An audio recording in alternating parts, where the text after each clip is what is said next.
Let's see here. I see my daughter. I see her. I see baby girl. All right. What is going on? Welcome, you guys. So excited to have you guys here for another amazing episode of Making the Case. Every Wednesday, 8 o'clock Central Standard Time, we come to you guys to bring guests, experts, and also to share stories, to inspire, encourage, and also to provide you guys with the blueprint to take the next step in your lawyer dream. As our room fills up, I want you guys to let us know where you're viewing our session from. Of course, I am holding it down in St. Louis, Missouri. It's not the place where I want to be, but it's the place where God has me. So where are you viewing our session from? We know, man, can you guys believe it's almost November? Tomorrow, of course, is Halloween. But nevertheless, time is quickly going by. And I hope you guys are utilizing this time to max out, to make sure that you're doing everything in your power to take the next step in your journey. I see North Carolina in the house. What's up? We got D.C. in the building. We got Florida. Iowa, what's up? We got New York, we got Jersey, we got Washington, the state. As our room fills up, one of the things I want to promise to you guys is this is a space for you guys to get the questions answered. We got VA in the house, Illinois is in the house. What's up? Broward County, what's up? This is a space for you guys to be able to get all your questions answered, okay? And also a place for you guys to be able to ensure that you have very clear messages in regards to where you're going next in your journey. So throughout this today's episode, be sure to fill my chat box up with questions because I want to make sure that you guys walk away from this session not just with an amazing story from our guest speaker, Linnell, but also with getting the questions that you need to get answered. I know right now we are in the process of submitting applications. We're also in the process of retaking LSATs. And also we're in the process of trying to prepare for forums and fairs. We know that we got one going down in Boston on Saturday. And we also know that we got one going on in Houston on the 9th. I just booked my flight, got my Airbnb. So I'm going to be down there in H-Town, making myself available. So if you guys are there, make sure to holler at me because I want to make sure that I'm helping you guys navigate this space. I had to make a choice between either Boston or Houston. And, Houston, Atlanta, Vegas. You got to know how that rolls. But nevertheless, what's going on, Alexandria? What's going on, Legally Lynn, Kim? And one of the things I want to ask for anybody out there who is going to the forum in Boston, please send me a DM because I want you guys to give a video report about your experience. Thus far, we've been very fortunate. I hope you guys have seen in our stories and also in our posts. We had an amazing report from Deja who went to the forums in Atlanta, and I'm going to be dropping the forum video for another young lady who went to the forum that's recently in New York or DC. Yeah, in DC. And also for my New Yorkers out there, if in fact you guys are still trying to go to some more forums and fairs, there's going to be a Black Pre-Law Conference in New York on November 14th. I may be there too. But nevertheless, as our room fills up, make sure you fill my chat box up with questions. We've been very fortunate for this past year to be able to come to you guys live every Wednesday with an amazing group of guests. Last week we had a civil lawyer who came on who went to the amazing Southern University Law Center. And on today's episode, latest episode, we're going to be having a guest come on from who's also who's actually a current student at Southern University Law Center. Her name is Linnell. Had an opportunity to work with her, and now she's about to be able to graduate from law school. So it's phenomenal. And while we wait for her to be able to join us, one of the things I want to try to touch base with you is if, in fact, you have not gone to any forums or fairs yet, I want to encourage you guys to go to the LSAC, type in Google LSAC forums, and I want you guys to make sure and sign up for the digital forums. There's going to be a digital forum that's going to be on November 12th. And literally, you could be in your bonnet and your sweatpants and your favorite house shoes.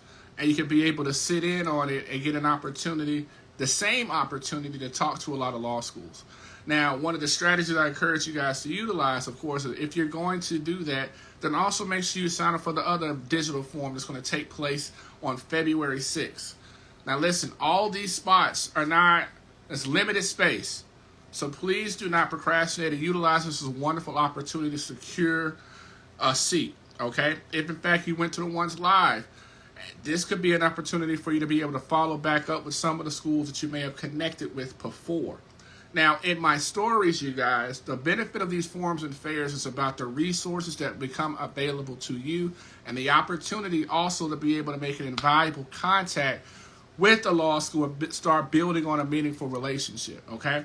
Because in my stories right now, there is a waiver code that I was able to receive from there was a waiver code that I was able to receive from Pace Law School. So they'll waive your application fee. All right, so make sure you either go take a screenshot of my stories and get that so you can be able to utilize it, because I think that waiver is going to expire in 2025. So make sure that you utilize this, man. I'm trying to get you all the resources that you need to be able to manifest and bring that lawyer dream to life. If somebody could, good question, it's your girl Trinity. If somebody could put the link in the chat, tell of how to get to the law school forums so they could be able to register for the digital forms or even register for the Boston forum and Houston forum as well. All right, so if you guys could put that in the chat, that'd be amazing.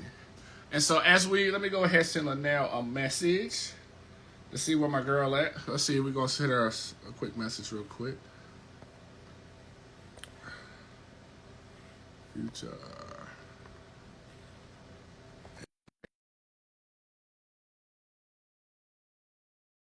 All right, so we went ahead and sent out an invite for her. She's going to be joining us shortly. But I want you, as we wait for her, I want you guys to put questions in the chat box for me to answer. I know one of the questions that I got asked in my DMs, and if you do have questions, feel free to send them to my DMs, and I utilize this space also to answer those questions as well. One of those particular questions, you guys, somebody said, well, what if I don't have anybody to write a letter of recommendation for me who does not have legal experience? And I thought it was important for me to also share this information with you. Listen, your letters of recommendations, of course, it'd be great to have a letter from someone who's a lawyer or a judge. But really the whole purpose of your letters, man, the whole purpose of your letters, Crash Out, the whole purpose of your letters, Marla, is for them to be able to speak specifically about you, to speak specifically about your character, speak specifically about your passion, and speak specifically about your work ethic. So getting a letter, I do not want you guys to be so caught up or hung up on the titles of who your recommender is and focus more primarily on what is the content of what the recommender is specifically saying about you, because that's what matters more than anything, not really about the title. Again, I want you guys to view it through the lens of you are making a case to law schools, you guys, and in making that case to law schools, we want to make sure that we're making our case with expert witnesses who can be able to speak and advocate for us effectively, right? Because if a judge, if a juror is, AKA admissions, are going to be evaluating you and making a decision about you, it's going to be based on who you select to serve as advocates for why you should get into law school. So it's not really going to be based on those titles of those recommenders, AKA those expert witnesses, but it's going to be more based on what they say about you. So Alcatraz had a question about personal statements for non-traditional students. Now listen, this is actually a very good question, because one of the things that oftentimes happens is I want you guys to realize that the purpose of your personal statement is to serve three purposes, right? It's to be able to connect with law schools. Why? And two, what is to be able to show them is to show them your passion for why you want to be a lawyer. Now, of course, it is a huge question. It's oftentimes, you guys, a very intimidating question that kind of leaves us all paralyzed and frozen. But they want to know why you're doing this, why you're changing careers, especially for my non-traditional students. When you're leaving a career or you're all of a sudden making a massive shift in your life, there's a reason and a purpose behind that. And law schools need to know, well, why are you doing it now? And why you're doing it now is important because it's also going to be highlighting your passion and your level of commitment. Because for so many people who are non-traditional students, you are taking a pay cut to go to law school. You are literally leaving a successful career in order to pick up a book bag and grab a book, right? And so you want to be able to put the law schools in a situation where they're able to understand specifically, well, why is Shawty doing this? All right? Because one of the phrases I say to you guys all the time, forever and a day, is you only know, law schools only know what we're going to share with them. So great question. Great question. Now, another question I got asked in the chat was, what do I do specifically about if I have a sealed record and I'm applying to law school? Do I need to include it in my addendum? What do you guys think? If you have a sealed record or something that happened when you were minor, raise your hand if you think that's something that you should mention in your addendum.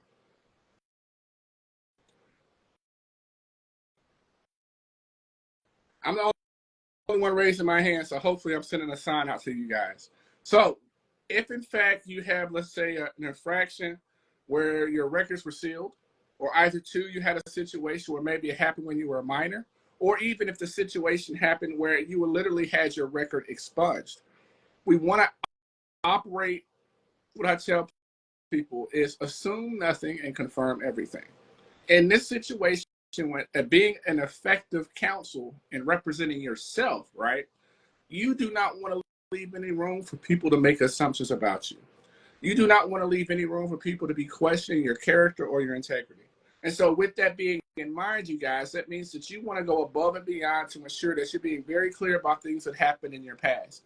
And if in fact it was something that was sealed, then you want to bring that to light to ensure that there is no ambiguities here. There's no need for them to assume that you're being deceptive or misleading. Okay. And one of the things also you'll do in that situation, you guys, is you'll also contact the law school and say, hey, my record was sealed. Or, hey, I got my record expunged. How do you want me to proceed? Now, I know you guys, it is very easy and oftentimes convenient to just say, well, you know what? I'm just going to, well, one law school size fits all. But I want you also to do not do that. I want you guys to be able to understand and apply very delicate detail to this process. Confirm everything with law schools. Some law schools, you guys, may have different requirements. What's going on, Natasha? Some law schools may literally be like, hey, like Harvard has an actual margin requirement, or an actual specific font, or actually a specific, preferred font size. We have to be very intentional and understand that the details oftentimes that you're being forced to adhere to in the admissions process, you guys, it's going to be very reflective of the details that you're going to have to pay attention to once you begin practicing law. Okay? And so let's try to hit our girl up again.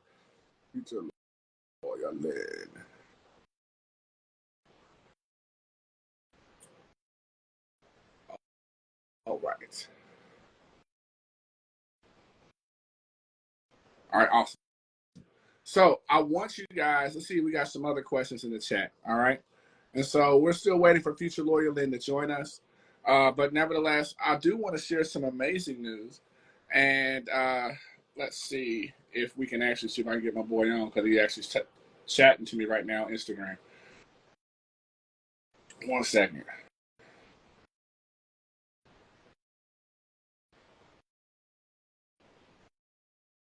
Let's see here.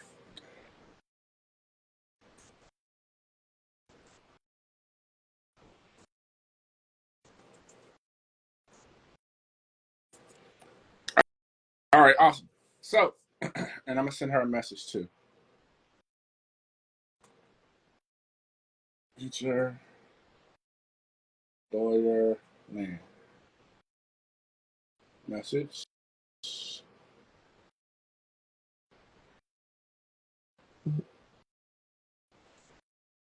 All right, awesome. So when things don't work out, we got a backup plan, and this works actually even amazing, because actually one of my first students that I ever worked with before, he just sent me a text message and sent me an Instagram posting, telling me that he actually passed the bar, and so he's one of our first clients who actually went through our process, and he actually passed the bar exam, and we're going to be celebrating him. This guy has an amazing story.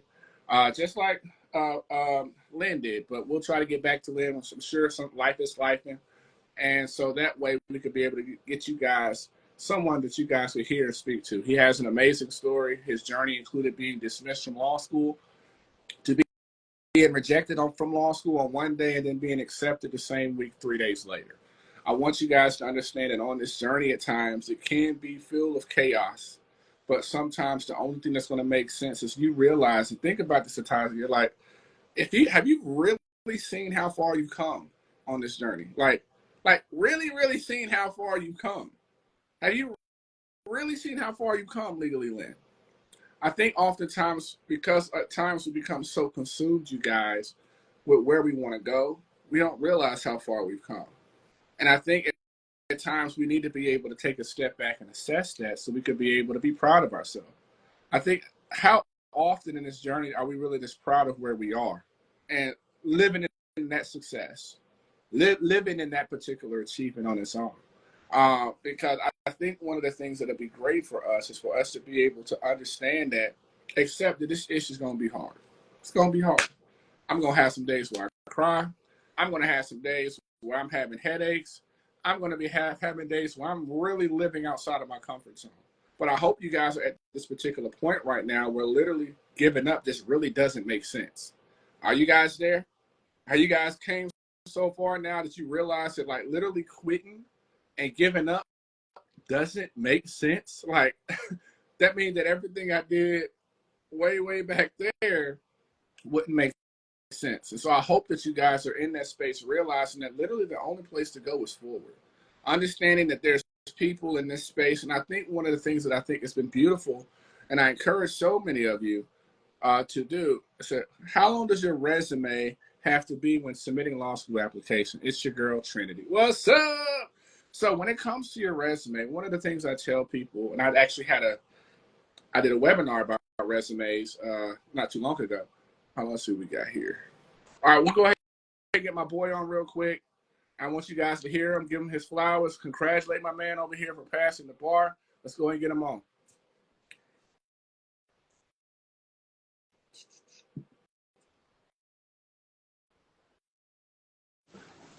What it do, bro? What's going on? How's it going? I don't know. I mean, last time I saw you, you were tired and exhausted. Yes, now I you was. a whole ass attorney. What's up? What's going on, man? Nice to see you. Nice to see you. Man, I was actually talking about you to some of my students at a conference earlier today. Okay. And about like how important it is for you to just stay consistent in this process. And to those who do not know you, I want you to introduce yourself, because you definitely are OG from becoming JD for real. And, yes. And I think it'd be important for people to be able to hear your story, because there's a lot of people out there who really think that, man, because it's hard, I can't do this I'm going to do something else. Okay. So, hello, everybody. My name is Brian Agandi, and I am an Esquire now.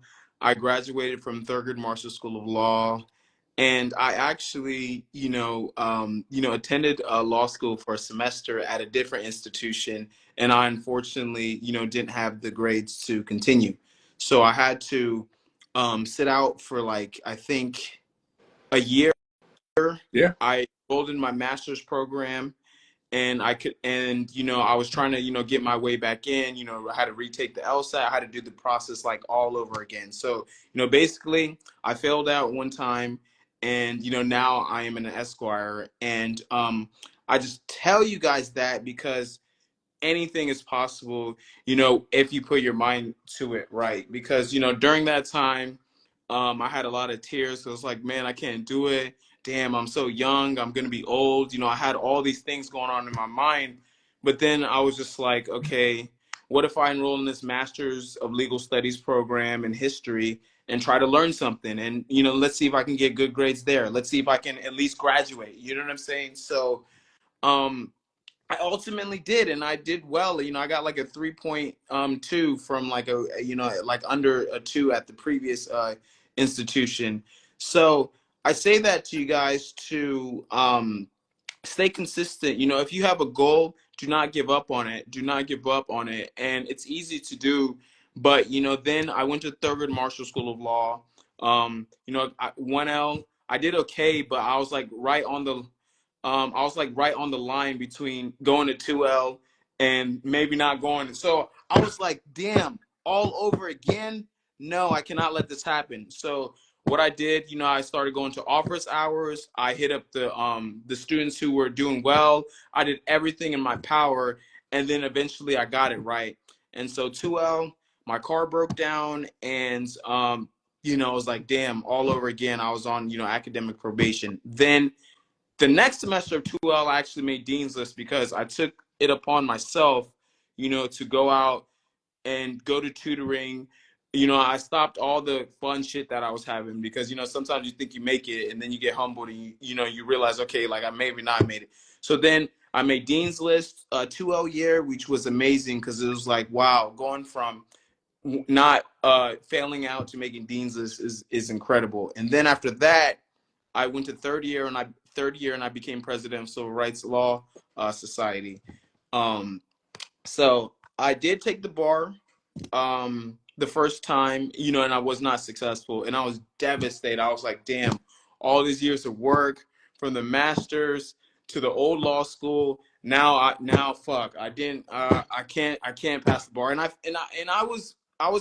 scored very, very low. You know what I'm saying? But then I was just like, okay, like I went on Reddit and I was like, okay, let me think of a plan. And then I saw, this guy that coached the bar, and it was very unconventional. It was like $300, way cheaper than like a traditional bar prep program. And he had visuals, because I realized, okay, I'm a visual learner. If I see it, I can succeed, And then this whole summer, I took a month off. I actually got a job at Cochran Law Firm too. So imagine that. The story is actually crazy. This should be in the New York Times. So I got a job off, after graduation, and I told Cochran, hey, whatever, I didn't succeed. And the partners, I thought they would be like, some law firms would be like, oh, Yeah. you didn't pass, you can't work for us. But they were like, it's okay, don't give up, just keep trying hard. And then the partner was actually the one that encouraged me to take like a month off, or she even said I should take more. She was like, hey Brian, this is just a deposition, like like take some time off. And so I started studying. I got the right materials that worked for me, and I found out last Friday that I passed the Maryland bar. So this is a testament to let you know that anything's possible. And a little bit of more background, like even in high school, I wasn't like the academic favorite. I think I had like a 2.4 or something, like 2.3. So I went from high school to community college to undergrad to failing out of the old law school to master's to law school to failing the bar to ultimately succeeding on the bar. So that right there is a story, and that's why it's important to be consistent. And if you have a goal, stick to it. Do whatever you need to do. Like I used to listen to this guy named Larry June. He used to talk about grinding, staying consistent with a goal, numbers, things like that. And so that really resonated with me while I was studying. I was like, man, this guy who came from poverty, and who was in the hood, he really succeeded in his goal. And why can I do that? Why can I use this music to inspire me? So also during this process, you need something or somebody that has like not a similar story, but something in your mind that can show you that anything is possible. So I say that to you guys to stay consistent and reach out to people. Like during the bar, I mean, I had classmates. I reached out to my bar prep tutors because hey, I paid them, so I'm about to call them right now. Hey man, I'm not getting this. What's up? So and I just practice my writing. I just practice. And yes, it's expensive, but hey, there's this guy named Goat Bar Prep. He helps a lot of retakers pass. Like he's incredible. Like, and I think he charged me like 250, and then he gave me I think like 200 NCBE essays. So I would just like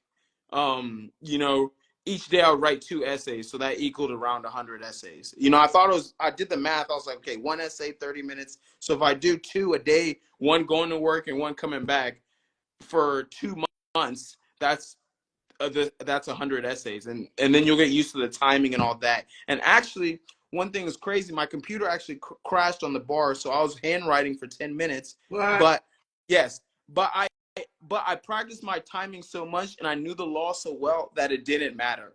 You know what I'm saying? And that's just from constant repetition. So, long story short, um, anything is possible. And I want you guys to, listen to the mentors, listen to people like Anthony becoming JD, because Anthony, he saved my life. That was when I was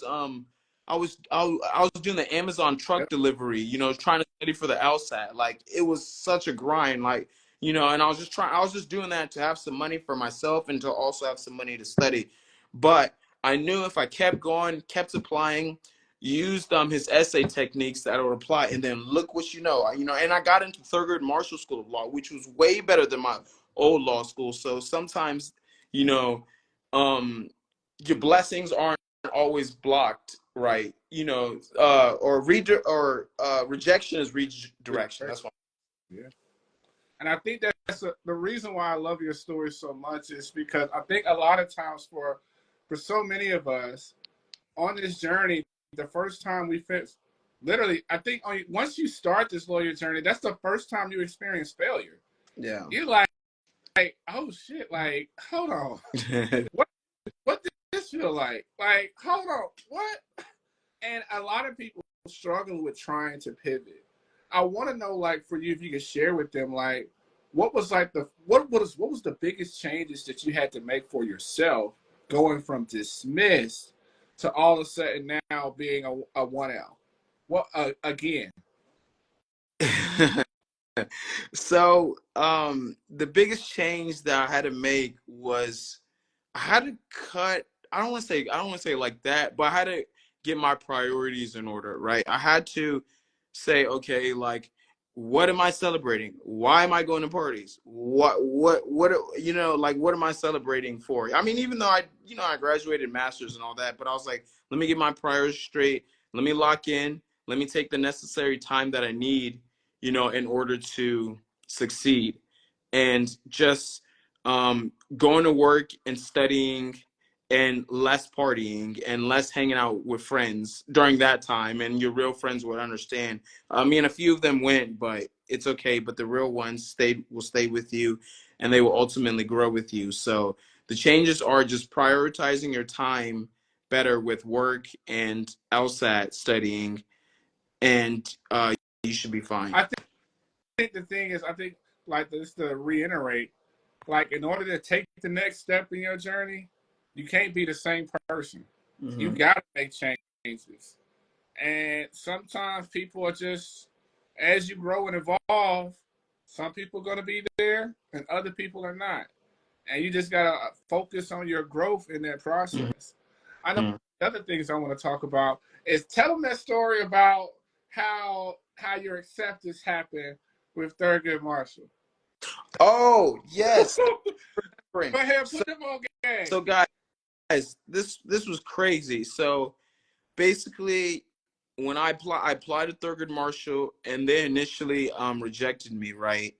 And um, I was just like, okay, like, I got rejected, but hey, let me say one last word. Let me say one last word. And this was the time when I think Trayvon Martin or somebody like that was killed. This was the time when there was like a lot of like black police brutality. So I just basically wrote the dean an email and said, hey, um, I understand that, I was rejected, but based on 1, 2, 3, and 4 factors, these are the changes I made. I think, you guys should accept me.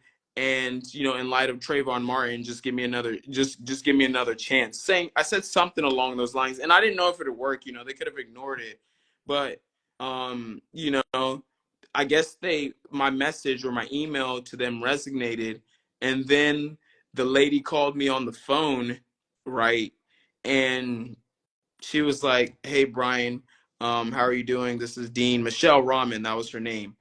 And I was like, "Hey, how are you doing? Like, why is this lady calling me? I just got my well, what's there to talk about?" And she was just basically like, "Hey, Brian, I read your story, I read your email, and and I did good at my master's." She was like, "If you can do good at that master's program at UB, you should be able to do good here. And I put my neck out for you. You're accepted. Welcome aboard." So that was like I like literally ran outside because like all summer I was thinking about that constantly. Oh my God, like will I get into law school? So um rejection is redirection, and if you advocate for yourself like you should because you're an attorney, you will go far. That alone, just that self-belief. And I mean, I think what it is oftentimes is it's adding on to that. Boy, like when you told that story, made me think about when I got my acceptance. I was literally, after being dismissed from school, bro, like I was literally going outside to take the trash. And you know how we roll. We don't ask the numbers that we don't recognize. I'm like, what this South Carolina? What this number calling me for? And like, like you said, I jumped out my car while the car was still running. And it's just amazing, you guys. I want you guys to see how in both of these stories, literally, it's about you being willing to step out of your comfort zone. Because a lot of people so many people out there, it really comes down to who wants it more. Wouldn't you say that, bro? Like, Yeah. it don't really come down to intelligence or IQ. It's about who's willing to step out their comfort zone. What's been the most uncomfortable position your lawyer dream has had that's put you in? My most uncomfortable position was like I think during 2L, you know, when my car broke down and I didn't have transportation to school in school, and I was like taking the bus for like and you know and hitching rides for um and hitching rides with classmates too, you know, sometimes that was a real struggle, you know, and I was just like, damn, how am I going to get to school? How am I get home? School was early. I was coming back late, and it was like awful. And then, you know, I mean, you got to pay for Ubers, you know, in case you like wake up late. So it was like, damn, like my money's low. Shit, I'm not doing my best academically. Like, Lord, how am I gonna get through this? But I just kept on pushing. I just kept on pushing, and luckily, I had like you know, I made good relations with like you know my classmates and professors and whatnot. So I had a lot of people who were, um, you know, helping me.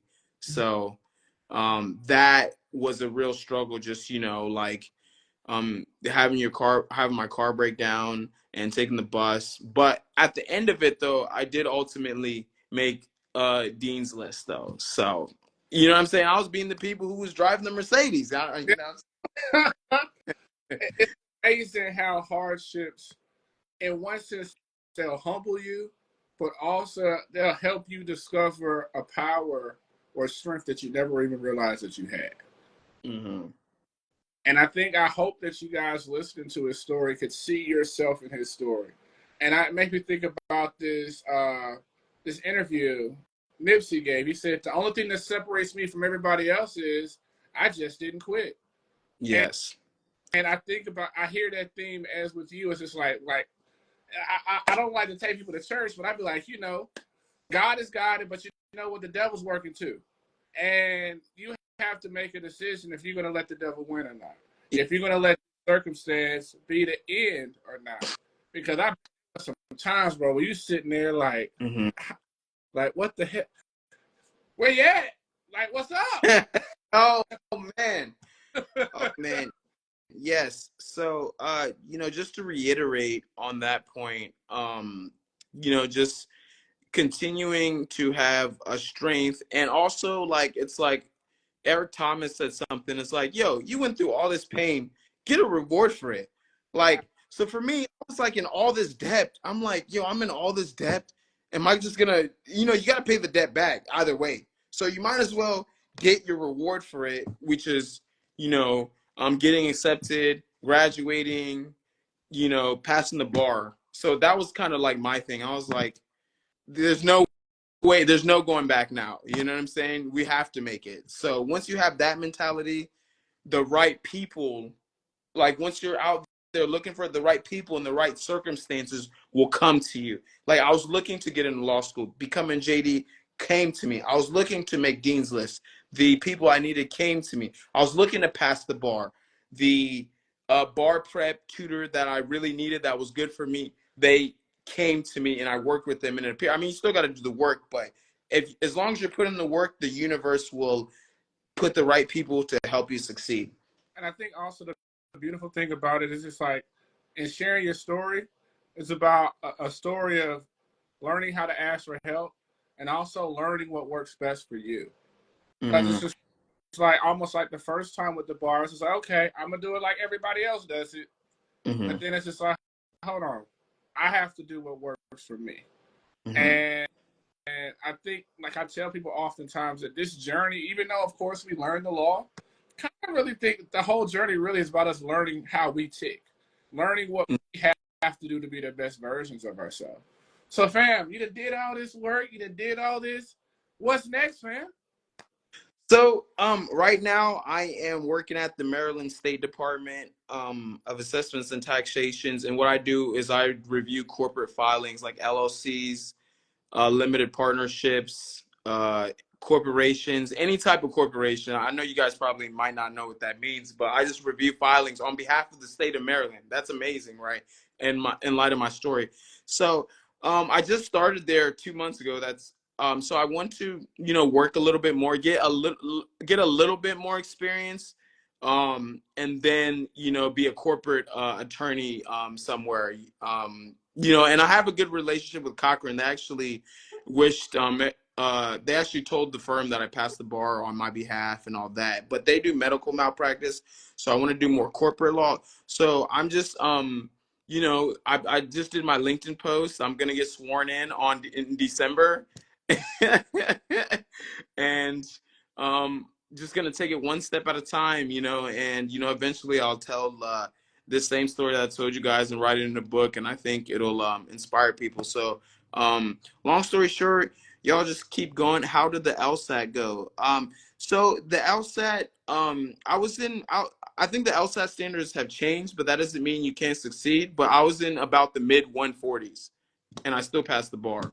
And everyone, and in according to statistics, you have like a 20% chance of passing with that. So, yeah, that's how the LSAT went. And just to piggyback on that, if we were to live our life based off statistics, fam, where would we be? we You know, we in the 1950s still. but nevertheless, I think what it is oftentimes is just realizing, accepting the struggle that's going to come. I think it's going to be bad, man. It's going to be bad. It's going to be uncomfortable. It's going to be some night. I think if you go into it with that perspective, I think you'll be ready for it. And I think one of the things that's amazing about your story is literally your story is a testament of what happens when you choose not to quit. Yes. Yes. When a barrier happens, okay, I'm Yeah. not same again, but let me see what I could do different. Because it seems like every challenge, he was like, okay, I got to Mm-hmm. adapt. All right, I got it. All right, got to adapt again. All right, I got it. Yes. And like, with this journey, you have to be fluid and open-minded and, um, being willing to adapt or change. You know what I'm saying? Because I always was like, okay, like if I did this the first time or the first two times, should I really do that same thing again the third time? Yeah. Probably not. So just change your strategy, see what works for you, talk to people, make friends, make connections, and you will succeed. Because if you hang around other people taking the LSAT or other people in law school or other people on your path, you'll eventually become successful. And so, look, actress asks, how do you both feel about going to lower ranked schools? Um, so okay, that's a good question. So let me tell you a story. I worked at Cochran Firm, and I went to Thurgood Marshall. There was Georgetown there, American, George Washington, University of Maryland, like all these lawyers and law clerks from different schools. But at the end of it, out of all the law clerks, not all of them passed the bar. I was one of the only ones. So, um, for me, Thurgood Marshall was an amazing choice, an amazing experience. You got the help that you needed. The people looked like you. So I would not change it uh for the world. So now go to the best law school for you, but that was then though. Thurgood Marshall just got a 75% bar pass rate, so the rankings could go up. So you know what I'm saying? It's just one of those things that what you need to focus on is, will the school give you the resources you need to pass the bar, and do the school give you the resources you need to make connections? But making connections, you could just do that on LinkedIn and work at all these places or apply on Indeed. I mean, the school didn't help me at Cochrane. I did that on my own, if you catch my drift. So it's like, the school you go to, it might matter for your first job, but that second or third, performance, perseverance, and grit is what matters. Wow. And let's continue that. When you pick a law school, you want to pick a law school not because of its ranking, but because of it being a fit.